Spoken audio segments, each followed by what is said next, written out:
चमकपुर गांव में गोपाल नाम का एक लड़का रहता था। उसकी सौतेली माँ और बाप ने उसे घर से निकाल दिया था। उसकी सौतेली माँ ने सब कुछ अपने और अपने बच्चों के नाम पे कर रखा था और गोपाल को हिस्से के नाम पे 3 गायें दे रखी थीं। गोपाल पढ़ा लिखा तो बहुत था, पर नौकरी ना मिलने के कारण उसने सोच लिया था कि वो अब उन तीनों गायें की खूब देख रेख करके उनसे जो दूध मिलेगा उसे बेच के अपना कारोबार चलाएगा।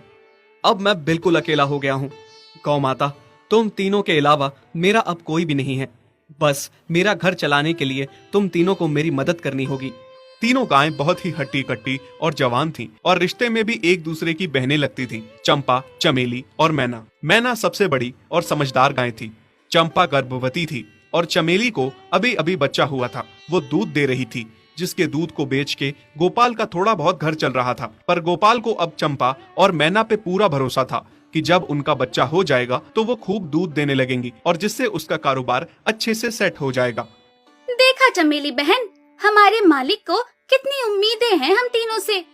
हाँ चंपा, सुना मैंने, मालिक ने हमसे कितनी सारी उम्मीदें लगा रखी हैं। और उम्मीद रखे भी क्यों ना, कितना समय खर्च करते हैं मालिक हम पे और कितनी सेवा करते हैं हमारी, कितना खिलाते पिलाते हैं हमें।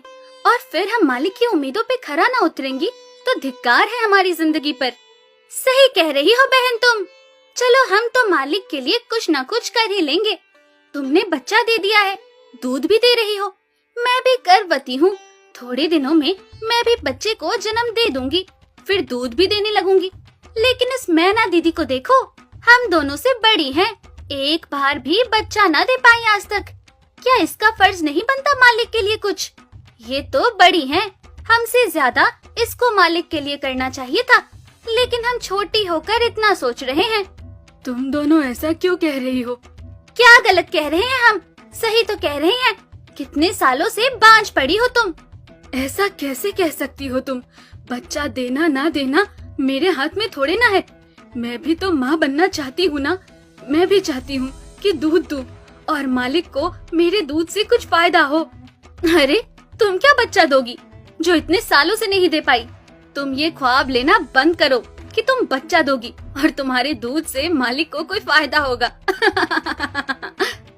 दोनों छोटी बहनें बड़ी बहन मैना की बेबसी का मजाक उड़ाती हैं और उस पे हंसती हैं। इस बात से मैना बहुत दुखी होती है और रोती है कि उसी की बहनें उसको दिलासा देने की बजाय उसे ताने मार रही हैं, उसका मजाक उड़ा रही हैं। फिर एक दिन गोपाल का पड़ोसी उससे कहता है, अरे गोपाल, तुम्हारी 2 गायें तो ठीक है, एक गाय का क्या है?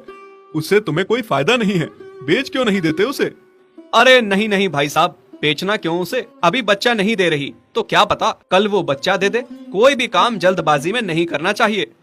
अरे नहीं गोपाल, मेरे कहने का ये मतलब था कि तुम्हें अपना कारोबार जल्द खड़ा करने की जरूरत है, क्योंकि तुम्हारे घर वालों ने तुम्हारे साथ जो कुछ भी किया वो बहुत गलत था।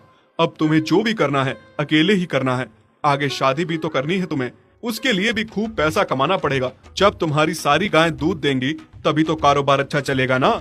हाँ, बात तो तुम सही कह रहे हो भाई। मेरी मानो तो तुम अपनी गायों को क्रॉस करवा के देख लो, शायद उससे बच्चा हो जाए। हाँ, ये सुझाव तुमने सही दिया, मैं कल ही ऐसा कर लेता हूँ। सुना तुमने मैना बहन मालिक की बातों को? कितना परेशान है मालिक तुम्हारी वजह से। पर तुम्हें तो कोई बात कह ही नहीं सकते, झट से बुरा जो मान जाती हो तुम। मैना ये सब सुन के बहुत दुखी होती है, पर करती भी क्या, उसके हाथ में कुछ नहीं था। गोपाल ने मैना को क्रॉस करवा के भी देखा, पर उसका भी कोई फायदा नहीं हुआ। गोपाल, जो सुझाव मैंने तुम्हें दिया था, क्या वो तुमने आजमाया? हाँ भाई, वो भी करके देख लिया, पर उसका भी कोई असर ना हुआ।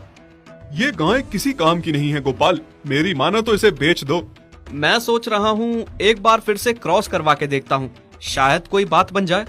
देख लो, पर मुझे नहीं लगता। देखा, इन लोगों को भी पता चल गया, तुम बच्चा नहीं दे सकती, तुम बांझ ही रहोगी। सही कह रही हो तुम दीदी, इतने जतन करने के बाद भी बच्चा नहीं हो रहा तो अब क्या होगा? गोपाल मैना को एक बार फिर से क्रॉस करवा लेता है। दोनों बहनें चंपा और चमेली मैना के बांझपन का मजाक उड़ाती हैं और उस पे खूब हंसती हैं। फिर एक दिन मैना चमेली के बच्चे के साथ खेल रही थी कि तभी चंपा देख लेती है।